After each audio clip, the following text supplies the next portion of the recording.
आज मैं ज़्यादा ही खुश हूँ कि आज पत्रकार बंधु बहुत ज़्यादा आए हैं। मैं बहुत धन्यवाद करना चाहता हूँ, शुक्रिया अदा करना चाहता हूँ कि आप हमारे इस प्रेस कॉन्फ्रेंस में आए। देखिए, देश के हालत और ख़ासतौर से महाराष्ट्र का हालत भी दिन ब दिन जो है ना सांप्रदायिकता में झोंके जा रहे हैं। नफ़रत नफ़रत नफ़रत, सिर्फ हिंदू और मुसलमान किसी देश से आए हुए नहीं, इसी देश के रहने वाले हैं और मुसलमानों ने इस देश में बहुत बड़ी कुर्बानी दिया है। जब बंटवारा हुआ देश का 1947 में, तो मुसलमानों को चॉइस थी और कहीं जाने की, पाकिस्तान जाने की, लेकिन मुसलमानों ने पाकिस्तान के खिलाफ भारतवर्ष में रहकर भारतवर्ष जिंदाबाद बोला है। लेकिन आज जो हो रहा है ना, मंत्री पद पे बैठे हुए लोग रोजाना कहीं न कहीं नफरत के बीज बो रहे हैं।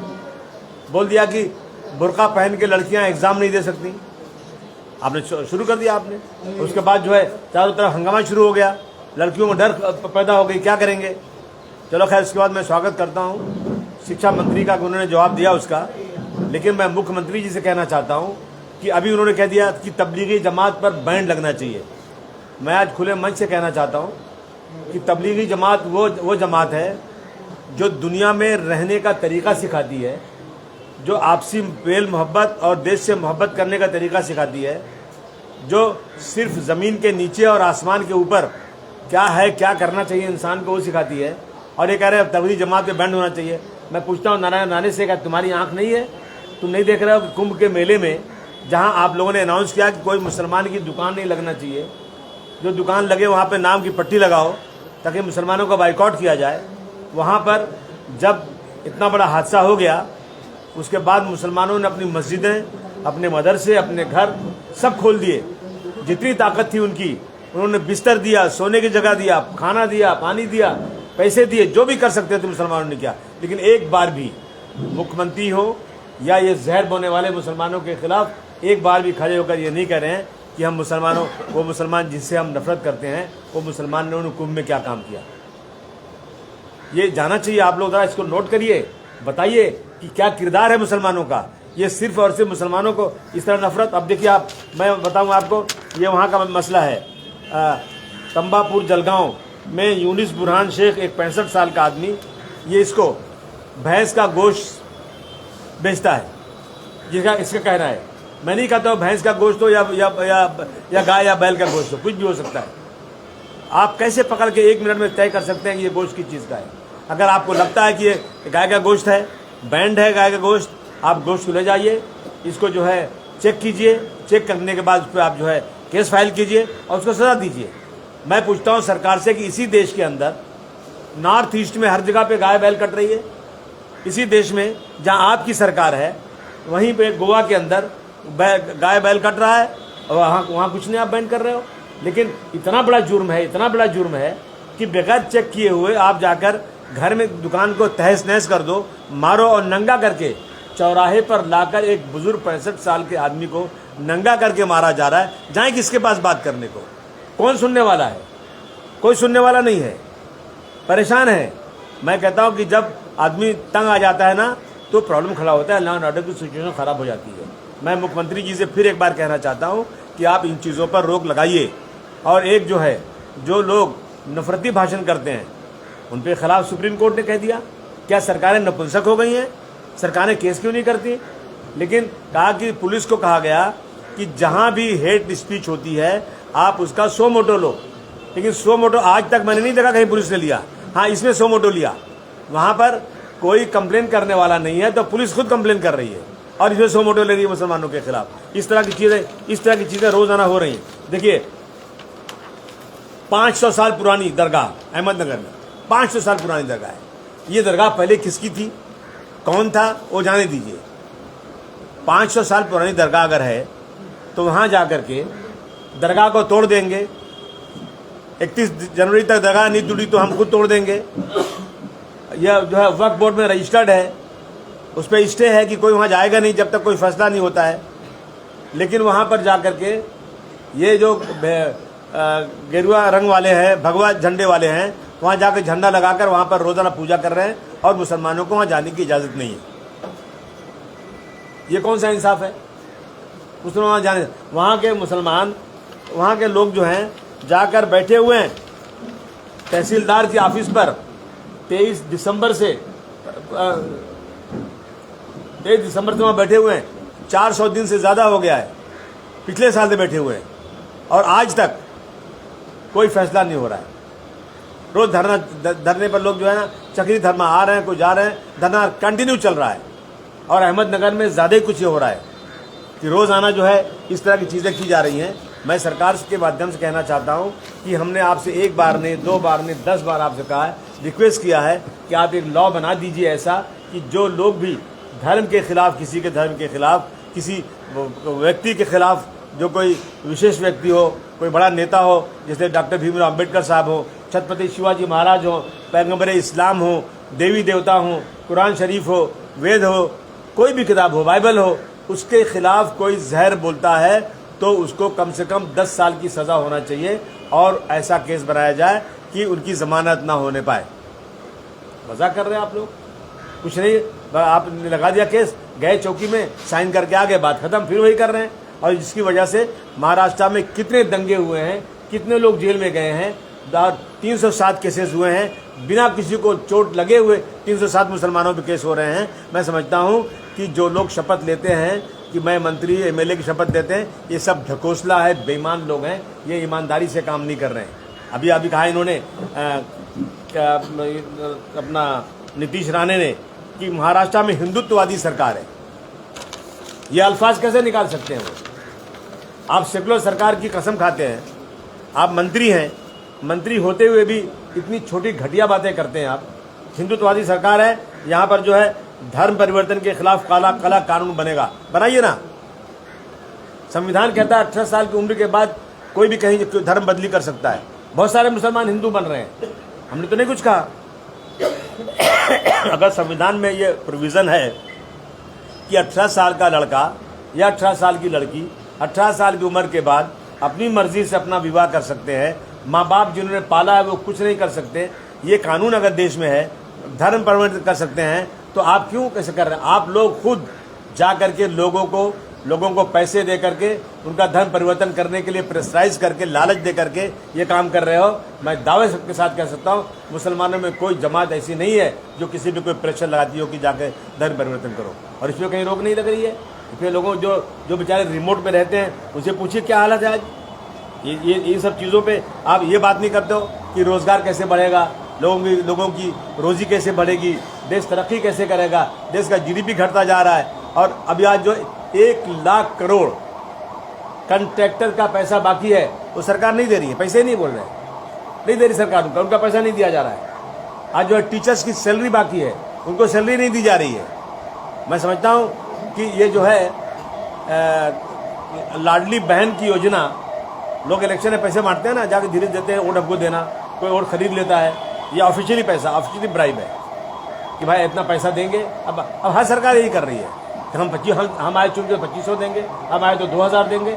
ये चीज़ें मैं समझता हूँ कि ये चीज़ें, इसको ब्राइब में, रिश्वत में लेना चाहिए। रिश्वत में ये चीज़ें बोल करके आप वोट ले रहे हैं सरकारी पैसे दे करके। आप कुछ लोग तो जब जो सरकार में नहीं रहते हैं वो जाकर पैसे देकर चुन के आते हैं, तो वही तो चीज़ ये भी हो गई ना, ये ब्राइब ही हो गया। और पैसा नहीं है, टीचर्स की सैलरी नहीं दी जा रही है, लोगों के बिल नहीं दिए जा रहे हैं, कह रहे पैसा नहीं है। आज 3 सालों से इलेक्शन नहीं हुआ है कारपोरेशन का। हम लोग का, मेरा इलाका पूरा का पूरा जो है स्लम इलाका है, हज़ारों गलियां हैं जहां चलने का रास्ता नहीं है, फंड ही नहीं है। बात बोल बोल के थक चुके हैं। मुख्यमंत्री जी से बात किया नागपुर के सेशन में, उन्होंने कहा मैं सब गली बनवा दूंगा, आज तक एक गली नहीं बनी। अजीत पवार साहब से फंड मांगा, अभी तक कोई फंड नहीं मिला। लोगों की ज़िंदगी दूभर है। और साथ ही में जो सत्ता के एमएलएज हैं उनको आराम से खटाखट पैसे मिल रहे हैं और सैकड़ों करोड़ रुपया सत्ता पक्ष में रहने वालों को दिया जा रहा है। अपोजिशन के साथ में ये खुली नाइंसाफ़ी की जा रही है। अभी जो है बीएमसी ने रोज़गार तो नहीं मिल रहा है, आप सब इस बात के गवाह हैं कि लोगों का रोज़गार घट रहा है। बीएमसी ने जो स्लम के अंदर दुकानें छोटी छोटी चलाते हैं उन पर प्रॉपर्टी टैक्स लगा दिया। आप सोचिए ज़रा कैसी ज़िंदगी गुजारते हैं। आप जाकर देखेंगे तो आपको हंसी आएगी कि उनकी हालत क्या है। बच्चों के पैरों में चप्पल नहीं है, नाक बह रही है, साफ करने वाला कोई नहीं है। बच्चे की उम्र 10 साल के 20 साल के आदमी का कपड़ा पहन घूम रहा है, गंदगी है, बदबू है, वही कुत्ता मरा हुआ है, वही बदबू आ रही है, वही बैठा हुआ है, इसी से नहीं गुजार रहा है। और छोटी मोटी दुकान लगाकर अगर वो अपनी रोजी रोटी कमा रहा है तो आप उस पर टैक्स लगाने वाले, मतलब ये क्या मतलब होता है? मैं समझता हूँ कि ये बहुत बड़ी जो है ना, बहुत बड़ी सरकार की तरफ से गरीबों के साथ गरीबी ख़त्म नहीं करना बल्कि गरीबों को मार देना, गरीबों को ख़त्म करना है। जिस देश में 90 करोड़ लोगों को राशन नहीं दिया जाए तो वो खाना नहीं खा सकते, उस देश में आपको गरीबी दूर करने के उपाय करने के बजाय आप गरीबों के साथ वो कर रहे हो। और आज अभी जो बांग्लादेशी और रोहिंग्यानी 100%, अगर बांग्लादेशी आ रहे हैं तो ज़रूर उनको रोका जाए, रोहिंग्यानी आ रहे हैं ज़रूर उनको रोका जाए। लेकिन मैं ख़ास तौर से एक मालेगांव की बात करूं कि कोविड के अंदर मालेगांव में जो बच्चे पैदा हुए उस वक्त उनकी सर्टिफिकेट, पैदाइश की बर्थ सर्टिफिकेट नहीं मिल रही थी, जो मर रहा था उनकी डेथ सर्टिफिकेट नहीं मिल रही थी।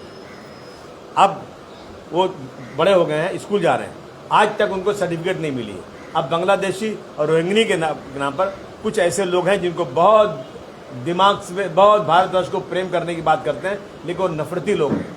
पूरे देश, पूरे महाराष्ट्र में उन्होंने सर्टिफिकेट रोक दिया, सर्टिफिकेट ही नहीं मिल रही उनको। अब वो उनको वो वही रहने वाले हैं, अब उनको बांग्लादेशी रोहिंग्यानी कहा जाएगा।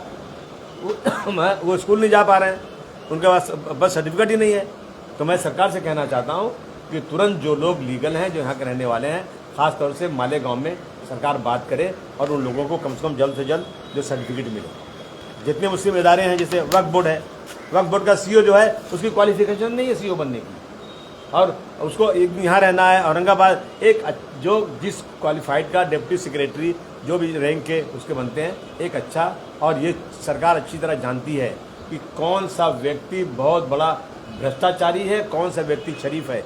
एक अच्छे आदमी को, एक अच्छे इंसान को वक्फ बोर्ड पर बिठाया जाए ताकि वक्फ बोर्ड का मसला जो है, जो लोगों का फंसा हुआ है, वो जल्द से जल्द वो मसला ख़त्म हो जाए। दोस्तों, एक मसला बहुत बड़ा अदानी का है। अदानी के लोग जो है ना, बिजली की बिलें जो है उस पर भेजते हैं, मोबाइल पे भेजते हैं।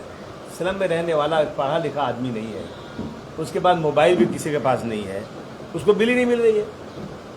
तो मेरी मांग है कि कम से कम स्लम में आप जो है बिल जो है लोगों के घर तक पहुंचाइए, ये ज़रूरी है। और आप बिना बात किए हुए आप लोग जो है ना, उनका मीटर आके उठा के ले चले जाते हो। अरे गरीब लोग हैं भाई, आप उनको बिजली माफ़ करने के बजाय, बिल कम करने के बजाय उनका मीटर निकाल के ले जाते हो। मेरी मांग है अदानी के सरकार से कि इनको इंस्ट्रक्शन दिया जाए अदानी को कि जिसका मीटर निकालना है, जिसकी बिल नहीं भरी जा रही है, 15 दिन पहले उनको नोटिस दी जाए हाथ में, और उनको नोटिस रिसीव्ड होना चाहिए। उसके 15 दिन के बाद उनका मीटर निकालना चाहिए। इस तरह से मीटर उनका निकालना बंद होना चाहिए। बिजली की बिल महाराष्ट्र में बढ़ती जा रही है। मैं पूछता हूं कि हरियाणा में क्यों? हरियाणा भी प्रदेश यहाँ का है, दिल्ली भी यहाँ का प्रदेश है, गुजरात भी है। हमारी ये मांग है कि जितनी बिल हरियाणा में है, दिल्ली में है और गुजरात में है, वही टैरिफ महाराष्ट्र में भी लगना चाहिए। महाराष्ट्र में बिल ज़्यादा आ रही है, और इस बिजली के बिल ज़्यादा बढ़ने से आज गरीबों का जीना मुहाल हो गया है, और ऐसे लोगों को बिठा दिया जो गरीबों को जानते ही नहीं। हालांकि कुछ साल पहले अदानी की हालत क्या थी सबको मालूम है। आज दिमाग खराब हो गया है। आप जो गरीबों के कुछ केयर ही नहीं है, बस पैसा लेना, पैसा लेना, पैसा, पता नहीं कितना पैसा चाहिए इनको। तो मेरी मांग है कि मैं कहना चाहता हूँ कि जितने स्मॉल स्केल का बिजनेस हैं, पावर लूम है, ये सब बिल्कुल से बर्बादी के कगार पर खड़े हैं। बिजली की बिल महाराष्ट्र में कम होना चाहिए। और जो ये मीटर लग रहा है, ये मीटर लगा रहे हैं, कौन सा मीटर लगा रहे हो, क्या नाम उसका? इलेक्ट्रॉनिक मीटर लगा रहे हैं। नहीं, जैसे एक आदमी अपना मोबाइल में 500 रुपया भर दिया, तो जब तक बात करता है 500 रुपया करता है, बाद में कट जाता है। ऐसे ही मीटर लगाने का इनका इरादा है कि जब बिल पूरी हो जाए अपने आप कनेक्शन खत्म हो जाए। ये क्या मतलब हो गया? ये आप टाइम दीजिए। स्मार्ट मीटर ये बिल्कुल नहीं चलेगा। हमारा देश डेवलप्ड कंट्री नहीं है। हमारे देश में पहले हमेशा दिमाग में रखना चाहिए कि मेरे देश में 90 करोड़ लोगों को राशन मिलता है तो जीते हैं वो। उस देश में आप लाओगे वो चीज़ें जो डेवलप्ड कंट्रीज़ में होता है, वो यहाँ बर्दाश्त नहीं किया जाएगा। समाजवादी पार्टी इन चीज़ों पर सड़क पर उतर कर ज़रूर जो है ना वो आंदोलन करेगी। मिड डे मील में अंडा, पुलाव, मीठी खिचड़ी वगैरह सब बंद करने का फैसला कर दिया गया। सरकार लगता है इनका पैसे ही नहीं है। अगर पैसा कम है ना तो मंत्रियों को गाड़ी निकाल दो, गाड़ी थी ना उनका, पहले भी गाड़ी थी, एमएलए थे, तो गाड़ी में चले, बंगला निकाल दो, बंगला तो घर तो था ना उनके पास, में रहे वो लोग। ये क्या मतलब है?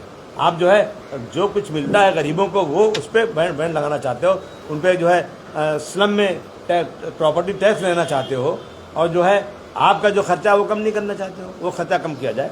बिल्कुल इस तरह से मैं कहना है। टीचर्स की सैलरी बाकी पड़ी है, उनको सैलरी नहीं मिल रही है।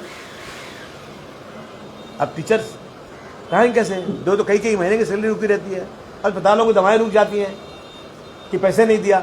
आज आप नायक जाइए, आप जितने बड़े बड़े अस्पताल यहाँ पर हैं उसमें जाएंगे आप, अगर आपको वो कराना है, MRI कराना है, आप बीमार आज हैं, बोले 20 दिन के बाद आओ, हमारा MRI ख़राब पड़ा है, चिट्ठी देते हैं, जाओ बाजू में करा के ले आए, उससे कमीशन मिलता है, दवाओं की चिट्ठी दे दी जाती है।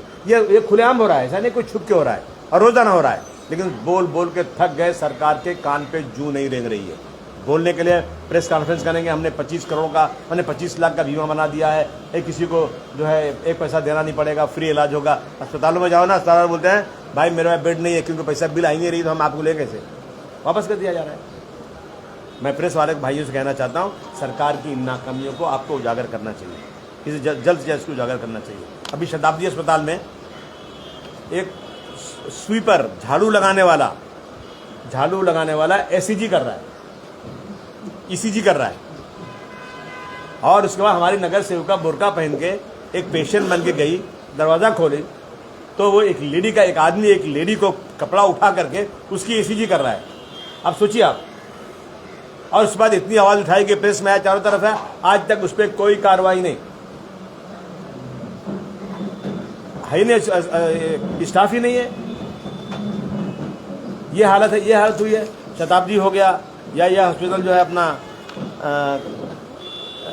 ये क्या बोलते, कस्तूरबा अस्पताल, इन सब में सफाई के कारीगर, इसमें अभी जो है कस्तूरबा में जो बैंडेज लगाना था तो सफाई कारीगर बैंडेज लगा रहे, डॉक्टर ही नहीं, कंपाउंडर नहीं है, डॉक्टर ही नहीं है। ये बम्बई जैसे शहर में अगर ये होगा तो फिर क्या होगा? मैं समझता हूँ सरकार फेलियर है इन मामलों में सरकार बिल्कुल काम नहीं कर रही है। दोस्तों, अभी नांदेड़ और औरंगाबाद में बच्चों की जो मौत पहले हुई थी अस्पतालों में, इसकी सुनवाई सरकार ने बहुत फटकार लगाई है, और ये कहा कि आपने फंड का 66% इस्तेमाल ही नहीं हुआ, हेल्थ का 66% आपने पैसा इस्तेमाल ही नहीं किया, और फैसिलिटी नहीं अस्पताल के अंदर है। इतनी फटकार लगाई गई, और इसके बाद भी खाली पोस्ट नहीं भरी गई आज तक, और आवाज़ चिल्लाते रहो, कुछ होता नहीं है। इसलिए दोस्त हम आज प्रेस के सामने कहना चाहते हैं कि सरकार इन नाकामियों को दुरुस्त करे। गरीबों के साथ बहुत ज़्यादा हो रहा है, और जो है अभी जो रोज़ाना नफरती भाषण कर रहे हैं उन पर कार्रवाई होना चाहिए, नहीं तो इससे लॉ एंड ऑर्डर और ख़राब होगा।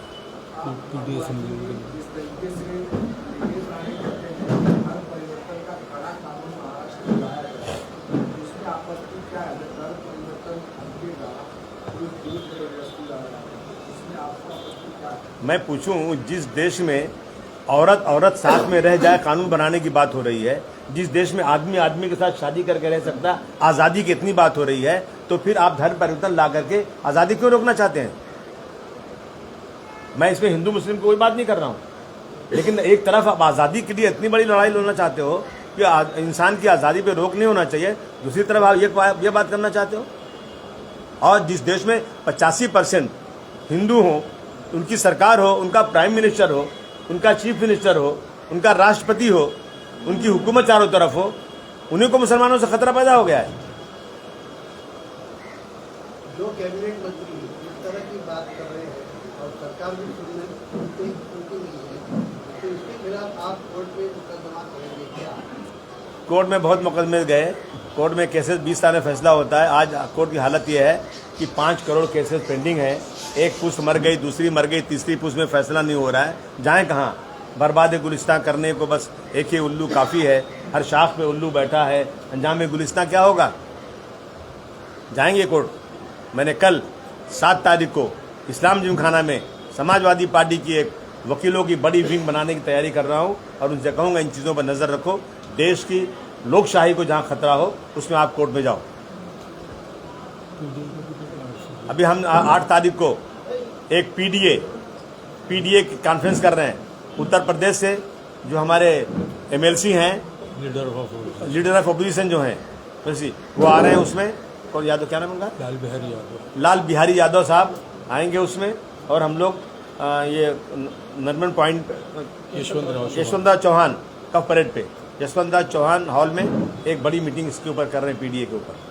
सर, देश में कुछ राज्यों में यूसीसी लागू हो गया, महाराष्ट्र में भी करने की चर्चाएं चल रही हैं, इसको किस तरीके से देखते हैं? नहीं, इनकी सरकार है, इनका दिमाग आसमान पे है, मेजॉरिटी के बेस पर जो चाहे फैसला कर लें। मगर इन्होंने अगर कहा कि एक देश है कानून, तो इसमें एक समुदाय को एग्जम्पशन क्यों दिया गया? मेरा पूछने का मतलब ये सिर्फ और सिर्फ वोट बटोरने की राजनीति है और कुछ नहीं है। मैं समझता हूँ ये किसी के धर्म में इंटरफेरेंस है, वो बिल्कुल ठीक नहीं है। सर, बीएमसी चुनाव 3 साल से नहीं हुए आपने कहा, लेकिन शिवसेना, यूपीपी और कांग्रेस अकेले चुनाव लड़ने की हामी भर रही है, ऐसी चर्चाएं हैं। समाजवादी पार्टी का स्टैंड क्या होगा? अकेले लड़ेंगे, इनके साथ जाएंगे? नहीं, मैं तो अकेले लड़ूंगा, इनके साथ जाऊंगा नहीं, मुझे लेंगे भी नहीं, मैं जाऊंगा भी नहीं क्योंकि ये लोग कोई कोऑर्डिनेशन करते नहीं। ये सब ऐसे हैं कि बिल्ली की तरह लड़ते रहते हैं अपने लुकड़े के लिए। एक तरफ अलायंस की बात करते हैं, दूसरी तरफ एक दूसरे के खिलाफ रहते हैं। अभी कांग्रेस जो आपके खिलाफ लड़ रही है, कल फिर आगे इलेक्शन ना, आइए अलायंस कर लें, फिर वह बहुत अच्छी पार्टी है, हम साथ में हैं, फिर 3 दिन के बाद लड़ाई कर लेंगे। ये वोटों की राजनीति है। बहुत दुर्भाग्य है कि लोग जो है सीटें चुन के आते भी नहीं और आपस में लड़ करके अलायंस पूरा खराब कर देते हैं। समाजवादी कितनी सीट से लड़ेगी? मुंडे जो है उन पर करुणा मुंडे उनकी पहली पत्नी को कोर्ट ने स्वीकार किया और काबिल कोर्ट ने ये भी कहा है कि मंत्री धनंजय मुंडे ने घरेलू हिंसा की है करुणा मुंडे। कैसे देखते हैं कैबिनेट मंत्री अपनी बीवी पर ने अगर अपनी बीवी पर अत्याचार कर रहा है तो उस पर केस होना चाहिए और उनको जो सरकार जो है ऐसे लोगों को सबक सिखाना चाहिए। और महिलाओं के साथ ये अत्याचार हो तो कभी बर्दाश्त नहीं किया जा सकता। अच्छा, एनडीए और यूपीए दोनों आपस में लड़ने की बात करते हैं। महाराष्ट्र में जीते यूपीए, जिसको आप यूपीए कहते हैं, यूपीए के लोग जो इंडिया अलायंस के लोग हैं वो आपस में भी जिस तरीके से लड़ रहे हैं, दिल्ली में जिस तरीके से लड़ रहे हैं, उनका अलायंस किस तरीके से देखते हैं और आप इस अलायंस के पार्टनर महाराष्ट्र में बन रहे हैं? मैं समझता हूँ कि ये अलायंस जो बना था यहाँ पे महाविकास अघाड़ी और देश में जो है इंडिया अलायंस, ये लोग पार्लियामेंट के इलेक्शन में तो थोड़ा ठीक थे, लेकिन उसके बाद दिमाग ख़राब हो गया, थोड़ा सीटें चुन कर आ गई। तो ये लोगों ने जो ये किया ना, मैं समझता हूँ इससे जो है ना सबक सीखना चाहिए इनको महाराष्ट्र के इलेक्शन से। अभी भी सवेरा है, बैठ करके सीटों पर झगड़ा करने के बजाय अगर एक ही नीति के लोग हैं तो अब कायदे से अलायंस करना चाहिए, वरना फ़ायदा नहीं, अलायंस से कुछ होने वाला नहीं है। लाडली बहन योजना जो है उसके नियम रोज के रोज बदल रहे हैं और साथ ही साथ ये भी कहना है सरकार का कि कई सारी बांग्लादेशी महिलाओं ने भी इसका लाभ उठाया। बांग्लादेशी महिलाओं ने उठाया तो सरकार को कटघरे में खड़ा करना चाहिए। आपने दिया क्यों उसको भाई? अगर उनके पास आधार कार्ड है, उनके पास राशन कार्ड है, उनके पास सारी चीज़ है, तो जिन लोगों ने दिया पहले उनको आप पनिश करो, उनको देखो आप। ये तो सरकारी नाकामी है देने की। और लाडली बहना की स्कीम देकर के सरकार ने बैठ के आ गए, अब रोज़ाना उस पर चर्चा हो रही है, सारा खजाना खाली हो चुका है, लोगों को तनख्वाहें नहीं दी जा रही। सरकार को देखना चाहिए ना कि भाई इलेक्शन के लिए जीतने के लिए सारा खजाना खाली कर दो और लोगों की तनख्वाहें न दो, लोगों में पेमेंट नहीं करो, तो ये तो ठीक नहीं है देश के लिए। Once upon a time, political party was calling as a poisonous party, but now the time has come. The political party has become the killing party. For example, सब बड़े-बड़े लोगों का आजकल मर्डर होते रहते हैं। सैफ अली खान और बहुत से लोग से होता है। So you tell me, sir, when you got this? Let me speak one bit here, please. When we got this independence, for what purpose, sir?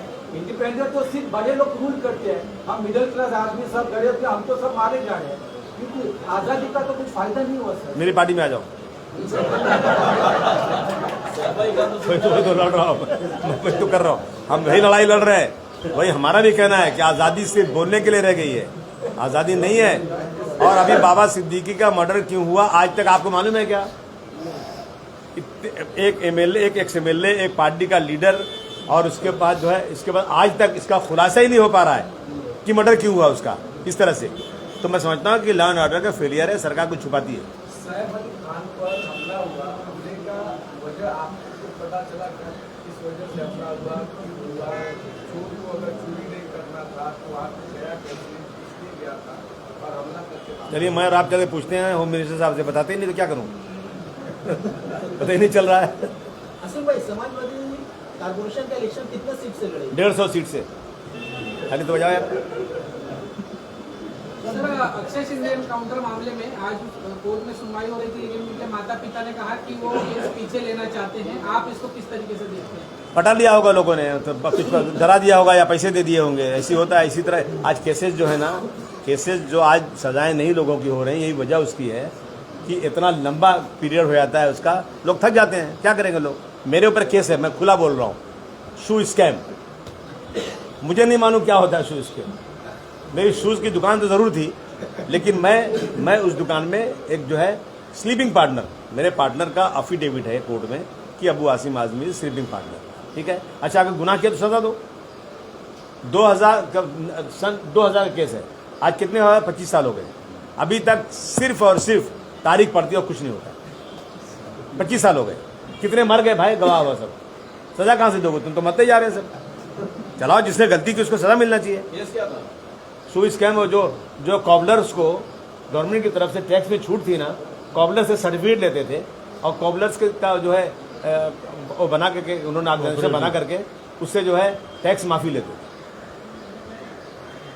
Delhi चुनाव हो गया, बीजेपी कर रही कि हम तो सत्ता में आ रहे हैं और वहाँ हमारी सरकार बनने वाली थी, इसमें क्या गणित है? क्या नहीं, वो बीजेपी को पता पहले से पता रहता है इनको, तो बोल देते हैं इतना, लेकिन मुझे लगता है इंशाल्लाह है कि यूपी की सरकार में दुआ कर रहे हैं। सर, अभी अमेरिका राष्ट्राध्यक्ष डोनाल्ड ट्रम्प जो है वो इंडियंस को, जो निर्वासित इंडियंस थे वहाँ पे, उनको वापस भेजे, अहमदाबाद में पहली फ्लाइट आई है, कैसे देखते हैं? नहीं, देखिए ऐसा है ना कि हमने सिखाया उनको ना, हम ही सिखा रहे हैं उनको। अगर हमारे देश में भी कहीं के कोई लोग कुछ हैं तो हम तो उनको मार मार के भगा रहे हैं। उसी तरह उनके देश में लोग जो हैं जिनके पास परमिट नहीं है उनको निकाल रहे हैं वहाँ से। इंसानियत ख़त्म हो चुकी है। इंसानियत से लीजिए, पहले भारतवर्ष में बांग्लादेश भी था, अफगानिस्तान भी था, बर्मा भी था, हमारी सीमाएं थी।